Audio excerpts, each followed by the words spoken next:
నమస్తే అండి, welcome to my channel. ఈ వీడియోలో ఆ శ్రీ మహాలక్ష్మీదేవి సంపూర్ణ కటాక్షం మన పైన ఉండాలి అంటే ఈ ఒక్క పూజ చేసుకుంటే చాలండి.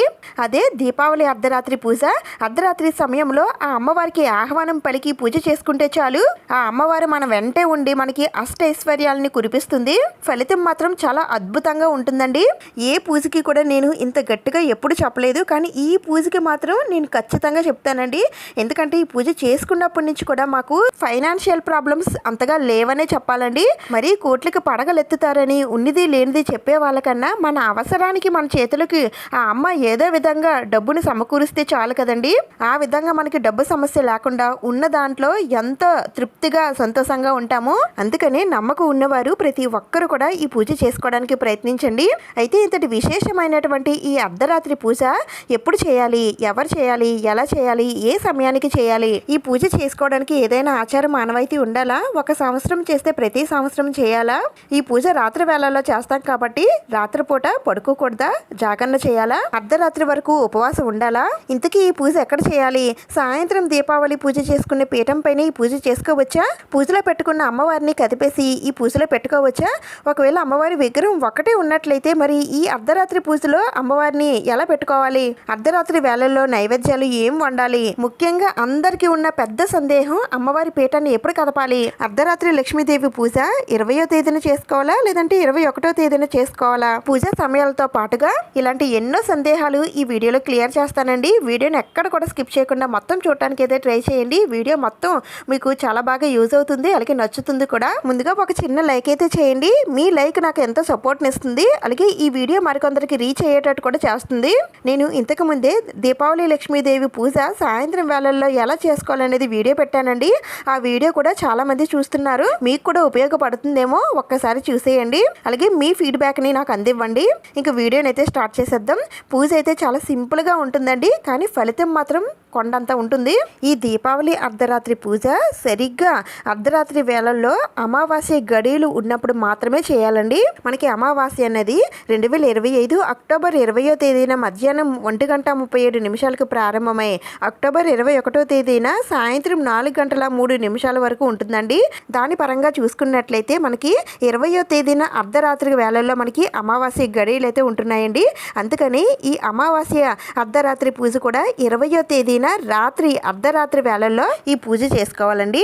21వ తేదీన అర్ధరాత్రి వేళల్లో మనకి అమావాస్య లేదు కాబట్టి అందుకని 21వ తేదీన చేయకూడదు, 20వ తేదీన మాత్రమే చేయాలి. దీన్నే నిశిత కాల పూజ అని కూడా అంటారండి. అంటే అర్ధరాత్రి వేళల్లో చేసే పూజనే నిశిత కాల పూజ అని అంటారు. అయితే ఈ అర్ధరాత్రి వేళల్లో అమ్మవారికి ఏ సమయానికి పూజ చేయాలని అంటే అక్టోబర్ 20వ తేదీన అర్ధరాత్రి 11:28 నుండి 12:17 అంటే తెల్లవారితే 21వ తేదీ వస్తుందండి. ఈ సమయంలో లక్ష్మీదేవి అమ్మవారికి పూజ చేయాల్సి ఉంటుంది. అయితే ఈ పూజ ఎక్కడ చేసుకోవాలి, పూజా మందిరంలో చేసుకోవాలా లేదంటే విడిగా పీఠం వేసుకొని చేసుకోవాలా అంటే ఈ రెండు కాదండి. ఈ పూజా మందిరంలో చేయరు, అలాగే పీఠం వేసి కూడా చేయరు. సింపుల్గా అమ్మవారిని పెట్టుకొని పూజ చేసుకుంటే చాలు. అయితే ఈ పూజ ఎక్కడ చేయాలంటే మన ఇంటిలో మధ్య భాగంలో చేయాలండి. అయితే ఆ మధ్య భాగం ఎక్కడుంది ఏంటి అనేది మనకి తెలియదు కాబట్టి ఈ పూజ మీరు హాల్లో అయినా సరే చేసుకోవచ్చు, లేదంటే ఏదైనా రూములో అయినా సరే ఈ పూజ చేసుకోవచ్చు. మాకు అసలు ఎక్కడ వీలవ్వదండి, పూజా మందిరంలో మాత్రమే వీలవుతుంది. మరి ఈ పూజ అక్కడ చేసుకోవచ్చా అంటే మీకు ఎక్కడ వీలు లేనప్పుడు పూజ మానేయడం కన్నా ఎక్కడ దగ్గర చేసుకుంటేనే మంచిది కాబట్టి మీరు పూజా మందిరంలో అయినా సరే చేసుకోవచ్చు. అమ్మవారికి పూజ చేయడానికి ముందుగా పసుపు రాసి బియ్యం పిండితో ముగ్గులవి వేసుకోండి. అమ్మవారికి ఎంత ఇష్టమైన పద్మ ముగ్గులు అవి వేయండి. అలాగే పసుపు కుంకుమలతో అందంగా అలంకరించండి. ముగ్గు ఎలా ఉండాలి అంటే ఆ అమ్మవారి ముగ్గులోకి వచ్చి కూర్చున్నట్లయితే మళ్ళీ అమ్మవారు లేచి వెళ్ళేటట్టు అయితే ఉండకూడదు. దీపావళి రోజున లక్ష్మీదేవి అమ్మవారికి సాయంత్రం సమయంలో పూజ చేస్తాం కదండి, మరి అర్ధరాత్రి వేళల్లో కూడా మళ్ళీ అమ్మవారికి పూజ చేయాలా అంటే అవునండి, చేయాలి.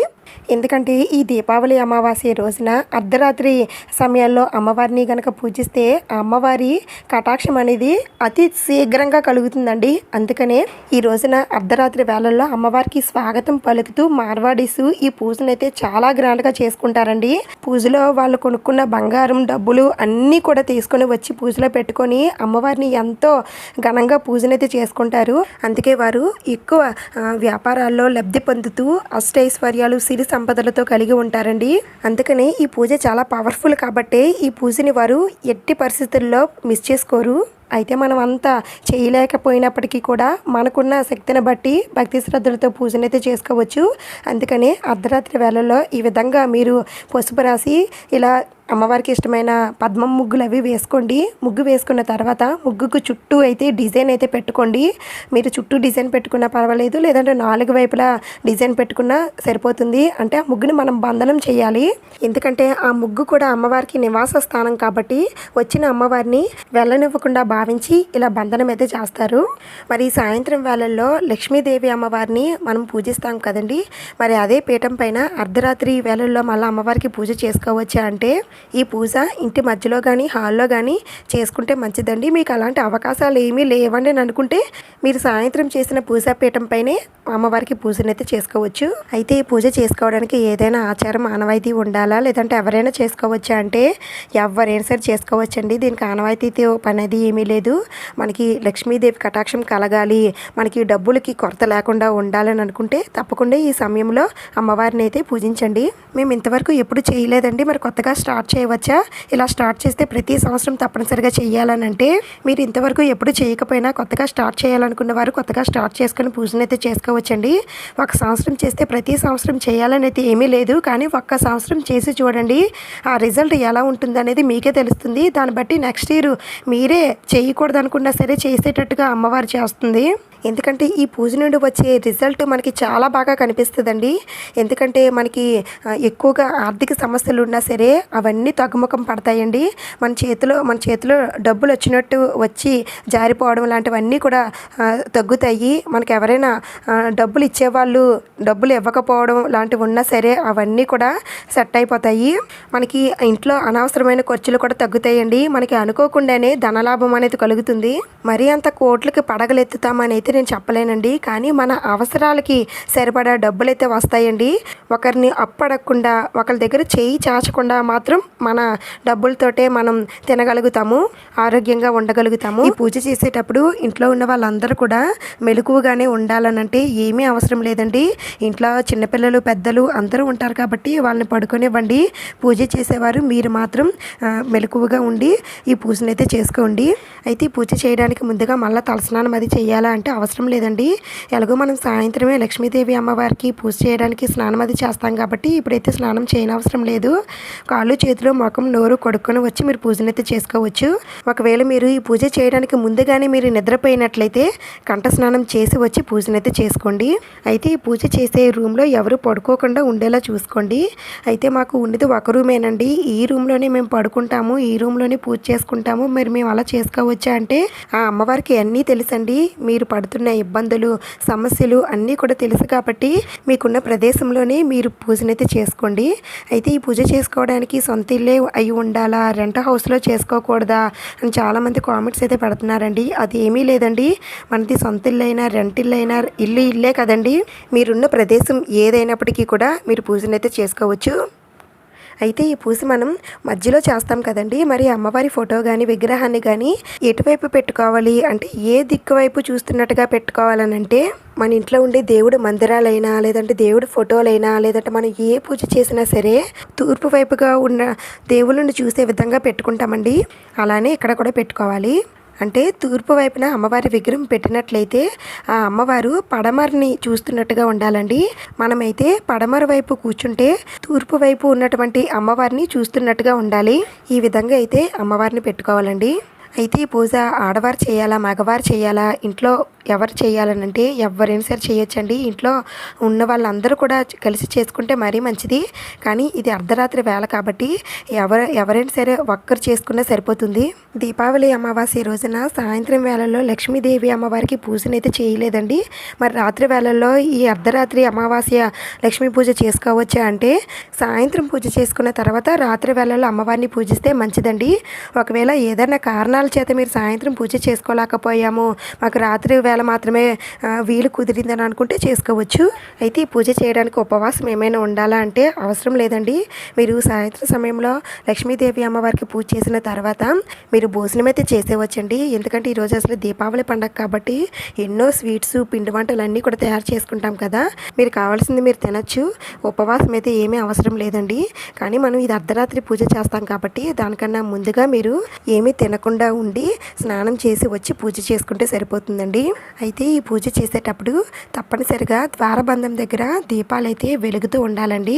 అలాగే పూజా మందిరంలో కూడా మీరు ఒక దీపం అఖండ దీపంగా పెట్టుకుంటే ఆ దీపం వెలుగుతూ ఉంటుంది. ఒకవేళ అఖండ దీపం పెట్టుకోకపోయినట్లయితే దీపం వెలిగించి దండం పెట్టుకొని ఇక్కడ పూజనైతే స్టార్ట్ చేయండి.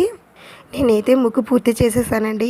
మీకున్న డౌట్స్ అన్నీ చెప్పేసరికి కొంచెం లేట్ అయ్యింది. ఏమీ అనుకోవద్దు. మీకున్న డౌట్స్ అన్నీ క్లియర్ అవుతాయనే అన్ని వివరంగా చెప్తున్నానండి. వీడియోని కొంచెం ఫాస్ట్ ఫార్వర్డ్లో పెట్టుకొని చూడటానికి అయితే ట్రై చేయండి. ఆ తర్వాత ఆ ముగ్గు పైన మీ దగ్గర ఏదైనా పీటలు లాంటివి ఉంటే పీటలు పెట్టుకోండి. పీటలు లేవండి అని అనుకుంటే ఒక ఎత్తడి ప్లేట్ తీసుకోండి. ఇలా ఏదైనా సరే తీసుకొని ఇప్పుడు దాంట్లో అమ్మవారిని అయితే పెట్టుకోవాలి. నేను ఇక్కడ ఒక తమలపాకు అయితే వేసుకున్నానండి. మీరు ప్లేట్ తీసుకున్న పర్వాలేదు.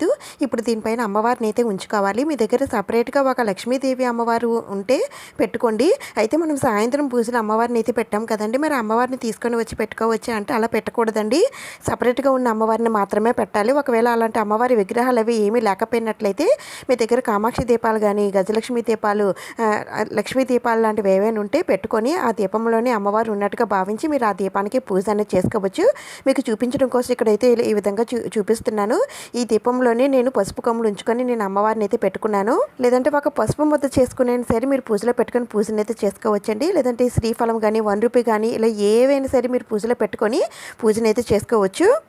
లేదు అంటే అమ్మవారి ఫోటోలు ఉంటాయి కదండి, ఆ ఫోటో చిన్న ఫోటో అయినా సరే పెట్టుకోవచ్చు. పెద్ద ఫోటోలు అయితే మనం ఓపెన్ ప్లేస్లో చేస్తాం కాబట్టి అది నించోవడానికి అంతగా వీలైతే ఉండదు. చిన్న ఫోటోలు ఏమైనా ఉంటే పెట్టుకోండి. లేదంటే అమ్మవారి రూపులు ఉంటాయి కదండి, కాయిన్స్ అనే పెట్టుకోవచ్చు. కామాక్షి దీపం కూడా మేము ఆల్రెడీ పూజలో పెట్టుకున్నామని అంటే మీరు మామూలు ఒక కుంది తీసుకొని దీపం పెట్టుకుని సరే పూజ చేసుకోవచ్చు. ఇంకా ఇక్కడ నేను అమ్మవారికి ఇరువైపులో కూడా పసుపు కుంకుమలు పెట్టుకున్నానండి. అయితే మీరు సాయంత్రం అమ్మవారి పూజలో ఉన్నటువంటి పసుపు కుంకుమలు తీసుకొని వచ్చి ఇక్కడ పెడదామని అనుకుంటారేమో, అలా పెట్టకూడదండి. మీ దగ్గర ఉన్న కొత్త పసుపు కుంకుమలు తీసుకొని ఏదైనా ప్లేట్లో కానీ బౌల్లో కానీ లేదంటే ఆకులైనా సరే కొద్దిగా వేసి పెట్టుకోండి. అలాగే అమ్మవారికి చెరువు వైపున ఏనుగులు కూడా పెట్టుకున్నానండి. ఇవి కూడా మీ దగ్గర సపరేట్గా ఉంటే పెట్టుకోండి. అంతే తప్ప సాయంత్రం పూజలో ఏ వస్తువులు కూడా తీయకండి.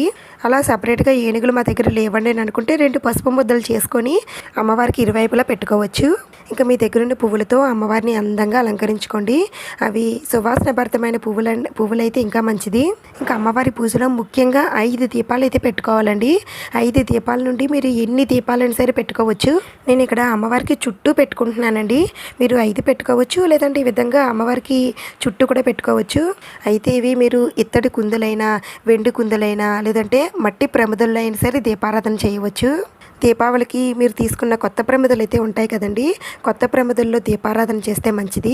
దీపం నేరుగా కింద పెట్టకూడదు కాబట్టి ఆ దీపం కింద ఇంకొక ప్రమిద పెట్టడం కానీ లేదంటే ఏదైనా తమలపాకు కానీ లేదంటే పువ్వుల ఆకులు కానీ పెట్టడం లాంటివి చేయండి. ఇంకా అమ్మవారికి ఈ రోజున నువ్వుల నూనెతో దీపారాధన చేస్తే చాలా చాలా మంచిదండి. నువ్వుల నూనె లేకపోయినట్లయితే ఆవు నేతితో దీపారాధన చేయండి. లేదంటే కొబ్బరి నూనెతో అయినా సరే దీపారాధన చేయవచ్చు. ఇంకా అమ్మవారు మన ఇంట్లోకి రావాలన్నా, మన ఇంట్లో మంచి సుగంధభరితమైన సువాసన రావాలన్నా తప్పకుండా ఈ జవ్వాది పౌడర్ అయితే తప్పకుండా వేసుకోండి. ఇది లేదు అని అనుకుంటే పచ్చకర్పూరమైన సరే వేసుకోండి. అయితే మనం ఏ పూజ చేసినా సరే మెయిన్ డోర్ అయితే ఓపెన్లో ఉంచుకుంటాం కదండి. మరి ఈ అర్ధరాత్రి అప్పుడు కూడా అమ్మవారికి పూజ చేసేటప్పుడు మెయిన్ డోర్ ఓపెన్లో ఉంచాలని అంటే ఇది అసలు అర్ధరాత్రి కాబట్టి మనం మెయిన్ డోర్ తీయడానికి కొంచెం భయపడతామండి. మన ఇంట్లో ఎవరైనా మగవాళ్ళు ఉంటే కొంచెం భయం అయితే ఉండదు. మనం ఒక్కలమే చేసినట్లయితే కొన్ని సందర్భాల్లో మెయిన్ డోర్ ఓపెన్లో ఉంచి తర్వాత మెయిన్ డోర్ అయితే వేసేసుకోండి. అది ఎప్పుడనేది చెప్తాను. ఇంతేనండి. ఈ విధంగా అన్ని పూజలు పెట్టేసుకున్నాక ఇప్పుడు పూజను అయితే స్టార్ట్ చేద్దాం. ముందుగా ఏకాహారతితో మీరు పెట్టుకున్న దీపాలన్నీ కూడా వెలిగించుకోండి. ముందుగా అమ్మవారికి కుడివైపు నుండి అన్ని దీపాలు కూడా వెలిగించుకుంటూ ఎడమ వైపుకి రండి. ఈ దీపాలు వెలిగించేటప్పుడు మీ మెయిన్ డోరు కొద్దిగా తీసి ఉంచి మీరు దీపాలు అయితే వెలిగించుకోండి. మెయిన్ డోర్ ఫుల్గా తీయవలసిన అవసరం ఏమీ లేదండి, చిన్నది తీస్తే సరిపోతుంది. అలాగే దీపాలు వెలిగిస్తున్నప్పుడే మీరు వినాయకుడిని కూడా మనసులో తలుచుకోండి. ఆ స్వామివారి శ్లోకాలన్నీ కూడా మనసులో చెప్పుకొని ఆ స్వామివారికి దండం పెట్టుకోండి. ఆ తర్వాత అమ్మవారి పూజనైతే చేసుకోండి. ఇలా వెలిగించుకున్న ఈ దీపపు కుందుల దగ్గర కొద్దిగా పసుపు కుంకుమ అక్షింతలు వేసి దండం పెట్టుకోండి. ఎందుకంటే ఈ దీపంలో కూడా అమ్మవారు ఉంటుంది కాబట్టి అందుకని ముందుగా దీపలక్ష్మికి దండం పెట్టుకోవాలండి. మీరు అమ్మవారి స్వరూపంగా భావించి కామాక్షి దీపం పెట్టుకున్నా లేదంటే ఏదైనా దీపం పెట్టుకున్నా సరే ఆ దీపాల దగ్గర కూడా ఈ విధంగానే మళ్ళీ దీపాలు అయితే పెట్టుకోవాలండి. ఆ ఒక్క దీపం పెట్టుకొని పూజనైతే చేయకూడదు. ఆ తర్వాత అమ్మవారికి అగరబత్తులతో ధూపం చూపించి కొద్దిగా పసుపు కుంకుమ అక్షింతలు పువ్వులు అమ్మవారి పాదాల దగ్గర ఉంచి అమ్మవారికి ఆహ్వానం పలకండి. అమ్మ, దీపావళి అర్ధరాత్రి పూజ చేస్తున్నాను, మా ఇంటికి విచ్చేసి నేను చేస్తున్న పూజని స్వీకరించి తల్లి అని మనసులో చెప్పుకొని అమ్మవారికి స్వాగతం పలకండి. ఇప్పుడు అమ్మవారికి ఎంతో ఇష్టమైన మంగళకరమైన వస్తువులన్నిటితో కూడా అమ్మవారికి పూజనైతే చేసుకోండి.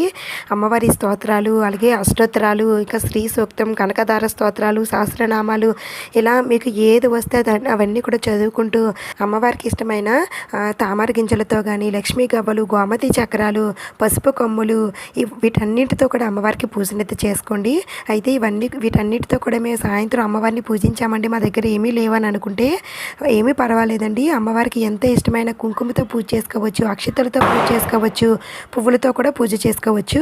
మేము ఇవి ఏమీ కూడా చదువుకోలేమండి, మాకు మంత్రాలు అవి ఏమీ రావని అనుకుంటే ఓం శ్రీమాత్రే నమః అనే మంత్రం కానీ లేదంటే ఓం లక్ష్మీదేవియే నమః అనే మంత్రం మీకు ఎన్నిసార్లు వీలైతే అన్నిసార్లు చదువుకుంటూ మీరు పూజనైతే చేసుకోండి. అయితే ఈ పూజ ఈరోజు మిస్ అయిన వారు మళ్ళీ ఎప్పుడు చేసుకోవాలని అంటే ఇంకా చేసుకునే అవకాశమే లేదండి. ఎందుకంటే ఈ పూజ దీపావళి అమావాస్య రోజున అర్ధరాత్రి వేళల్లో మాత్రమే చేస్తామండి. మిగిలిన అమావాస్యల్లో చేసుకోకూడదా అంటే చేసుకోకూడదు. ఈ ఒక్కరోజు మాత్రమే అమ్మవారిని అర్ధరాత్రి వేళల్లో పూజిస్తామండి. ఈరోజు ఈ పూజ మిస్ అయిన వారు ఇంకా నెక్స్ట్ ఇయర్ వరకు ఆగాల్సిందే. ఇలా పూజ చేసుకున్న తర్వాత అమ్మవారిని ఎప్పుడు కదపాలండి అని చాలామంది అడుగుతున్నారండి. సోమవారం రాత్రి అమ్మవారిని పెట్టుకుంటాం కాబట్టి మంగళవారం అమ్మవారి పీఠాన్ని కదపొచ్చు అని అడుగుతున్నారు. ఎట్టి పరిస్థితుల్లో మంగళవారం అయితే అమ్మవారి పీఠాన్ని అయితే కదపకూడదండి. మంగళవారం కూడా మీరు దీపారాధన చేసుకొని పాలు కానీ బెల్లం కానీ నైవేద్యం పెట్టండి. ఆ తర్వాత బుధవారం రోజున మాత్రమే అమ్మవారి పీఠాన్ని కదిలించి తీసేయవచ్చు. అయితే అమ్మవారు ఉన్నటువంటి రూములో చీపురు పెట్టి తొడడం లాంటివి ఏమీ కూడా చేయకండి, ఓన్లీ క్లాత్తో మాత్రమే తొడవండి. అలాగే అమ్మవారు ఉన్నటువంటి రూమ్లో మనం చైర్ మీద బెడ్ మీద కూర్చోవడం లాంటివి ఏమీ కూడా చేయకూడదండి. నేలపైన కూర్చోవాలి, నేలపైన పడుకోవాలి. అంటే నేలపైన అంటే కటిక నేలపైన కాదండి, ఏదైనా బెడ్షీట్ వేసుకోవచ్చు. ఈ ఒక్కరోజు ఓపికతో అమ్మను చూసుకున్నట్లయితే సంవత్సరం మొత్తం మనకి ఎలాంటి కష్టం మన దరి చేరకుండా ఆ అమ్మ చూసుకుంటుందండి. ఇలా మీకు వచ్చిన మంత్రాలతో అమ్మవారిని పూజించుకున్న తర్వాత అగరబత్తులతో ధూపం ఇచ్చి నైవేద్యం నివేదన చేయాలండి. మీరు ఈ సమయంలో కూడా అమ్మవారికి ఏదైనా పరమాన్నం కానీ క్షీరాన్నం కానీ చేసి పెట్టాలి అనుకుంటే చేసి పెట్టొచ్చండి. లేదంటే పాలైనా సరే నైవేద్యం నివేదన చేయవచ్చు. పాలలో కొద్దిగా బెల్లం మొక్క కానీ తేనె కానీ వేసి పెట్టండి. దీంతోపాటు మీ దగ్గర ఏవైనా పళ్ళు ఉంటే పళ్ళు పెట్టండి. ఇలా అమ్మవారికి అన్నీ సమర్పించిన తర్వాత ఇప్పుడు ఒక ముఖ్యమైన పని అయితే చేయాలండి. ఇలా ఒక ప్లేట్తో చిల్లర నాణాలు అయితే తీసుకోండి. అంటే 1 రూపీ కానీ 2 రూపీస్ కానీ 5 రూపీస్ కానీ ఏవైనా సరే తీసుకోవచ్చు, ఎన్నైనా సరే తీసుకోవచ్చు. ఇన్నే తీసుకోవాలని లెక్కేమీ లేదు. అలాగే ఇంకొక ప్లేట్తో గవ్వలు కూడా తీసుకోండి, లక్ష్మీ గవ్వలు. ఇవి కూడా మీ దగ్గర ఎన్ని ఉంటే అన్ని తీసుకోండి. కనీసం 5, 9, 11 ఎన్నైనా సరే తీసుకోవచ్చు. ఇప్పుడు ఈ కాయిన్స్ని మన 2 చేతులతో సౌండ్ వచ్చేటట్టు గలగలలాడించాలి. ఎందుకంటే ఈ నాణాల సౌండ్కి అమ్మవారు ఇంట్లోకి ప్రవేశిస్తుందని అంటారండి. అలాగే గవ్వల సౌండ్ ఎక్కడైతే ఉంటుందో అక్కడే అమ్మవారు ఉంటుందని అంటారండి. అందుకని ఇలా చేతిలోకి గవ్వలు తీసుకొని సౌండ్ వచ్చేటట్టు చేయండి. ఇలా చేసేటప్పుడు మళ్ళీ ఒకసారి మెయిన్ డోరు కొద్దిగా ఓపెన్లో ఉంచి ఇవన్నీ కూడా చేయండి. కొద్దిసేపు చేస్తే సరిపోతుంది. ఆ తర్వాత మీరు డోర్ క్లోజ్ చేసేసుకోవచ్చు. ఆ తర్వాత అమ్మవారికి ధూపం చూపించి నీరాజనం సమర్పించండి. మీరు అమ్మవారికి కొబ్బరికాయని కొట్టాలనుకుంటే కొబ్బరికాయని కూడా నివేదన చేయవచ్చు. ఆ తర్వాత కొద్దిగా అక్షింతలు పువ్వులు తీసుకొని అమ్మవారి పాదాల దగ్గర ఉంచి అమ్మవారికి మోకాళ్ళపైన శిరస్సు వంచి దండం పెట్టుకోండి. తల్లి, దీపావళి రోజున మిమ్మల్ని పూజిస్తున్నాను. తెలుసో తెలియకో ఏదైనా తప్పులు చేసుంటే మన్నించు తల్లి. తప్పకుండా మా ఇంట్లోకి ప్రవేశించి మమ్మల్ని ఆశీర్వదించు తల్లి అని ఆ అమ్మవారికి మనస్ఫూర్తిగా దండం పెట్టుకోండి. ఇలా పూజ చేసుకున్న తర్వాత ఒక అరగంట సేపు అయినా సరే నిద్రపోకుండా ఉండడానికి ప్రయత్నించండి. అలాగే మనం పూజలో పెట్టుకున్న దీపాలన్నీ కూడా రాత్రంతా వెలిగితే చాలా మంచిదండి. అలా మేము చూసుకోలేమని అనుకుంటే ఒక్క దీపమైనా సరే రాత్రంతా వెలుగు ఉండేలా చూసుకోండి. అదే మీరు అమ్మవారి స్వరూపంగా పెట్టిన కామాక్షి దీపం కానీ లేదంటే ఒక దీపపు కుందుతో పెట్టుకున్న దీపం అయినా సరే అదైనా సరే రాత్రంతా వెలుగు ఉండేలా చూసుకోండి. దీపావళి రోజున ఇల్లు చీకటిగా ఉండకూడదని అంటారండి. అందుకని ఇలాంటి దీపాలు ఏవైనా సరే రాత్రంతా వెలుగు ఉండేలాగా చూసుకోండి. ఈ విధంగా దీపావళి అమావాస్య అర్ధరాత్రి పూజనైతే చేసుకోవాలండి. మీకు వచ్చే డౌట్స్ అన్నీ కూడా క్లియర్ చేశానండి. కొంతమందికి సోదిలా కనిపించవచ్చు, అయినా ఏం పర్వాలేదు. కొంతమందికి అయినా సరే వీడియో ఉపయోగపడితే ప్లీజ్ తప్పకుండా లైక్ చేయండి, షేర్ చేయండి, సబ్స్క్రైబ్ చేసుకోండి. అలాగే దీపావళి అమావాస్య సాయంత్రం పూజ కూడా నేను ఆల్రెడీ వీడియో పెట్టానండి. ఎవరైనా చూడాలనుకుంటే చూడండి. ఇంకొక మంచి వీడియోతో మళ్ళీ కలుద్దాం. Thank you for watching.